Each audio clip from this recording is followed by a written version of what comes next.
वहिनी कायमच माझ्याविषयी गैरसमज करून घेत आले आणि आता आधू सुद्धा घर सोडून जायचं म्हणतोय.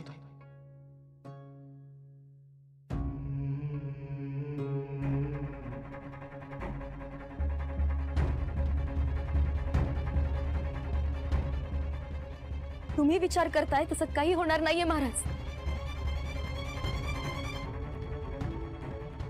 इंदू, दरवेळेला माझ्या मनात जे काही सुरू असतं ते बरोबर कसं ओळखतेस ग तू? शिष्य आहे ना तुमची. पण आदोक्षजला कोण समजावणार? तो तर कुणाचंच ऐकायच्या मनस्थितीत नाही. त्याला ऐकावं लागेल महाराज, दुसरा पर्याय नाही आता. म्हणजे अहो, मला तुम्हाला एक दुसरी महत्वाची गोष्ट सांगायची. मला एक स्वप्न पडलं. एक बाबा आले होते. मी कोण आहे, माझं नाव काय आहे हे महत्वाचं नाही. त्याहून मोठी जबाबदारी आहे तुझ्या खांद्यावर. इंद्रायणी, तू दिग्रसकर घराण्याची सून आहेस. तू जर हे घर सोडून गेलीस तर दिग्रसकरांच्या घराचा पायाच उखडल्यासारखं होईल. तू हे घर सोडता कामा नये बाळा. या घरावर संकटाची छाया आहे.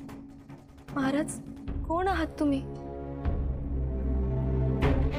रामकृष्ण.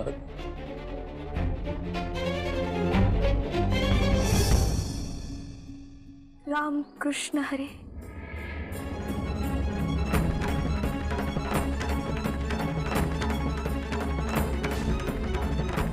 अहो, ते बाबा कोण होते?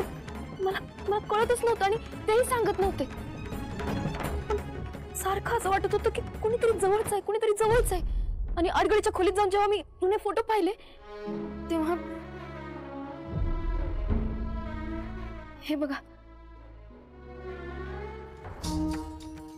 बाबा आहेत हे माझे. म्हणजे काल रात्री तुझ्या स्वप्नात माझे बाबा आले होते.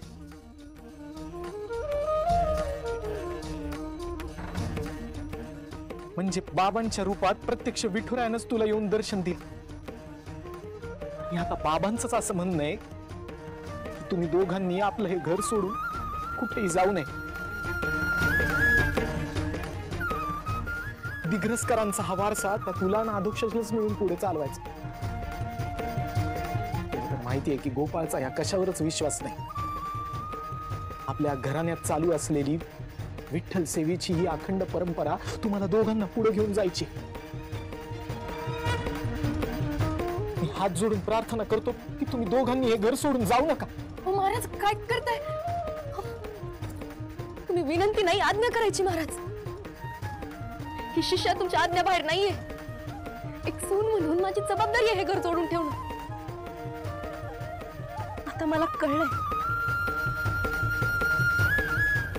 मी या घराची रक्षण करतेय. घर तोडण्यासाठी नाही तर जोडण्यासाठी या दिग्रसकर घराण्याची सून झालीये मी. अगं पण आदोक्षजला कोण समजावणार?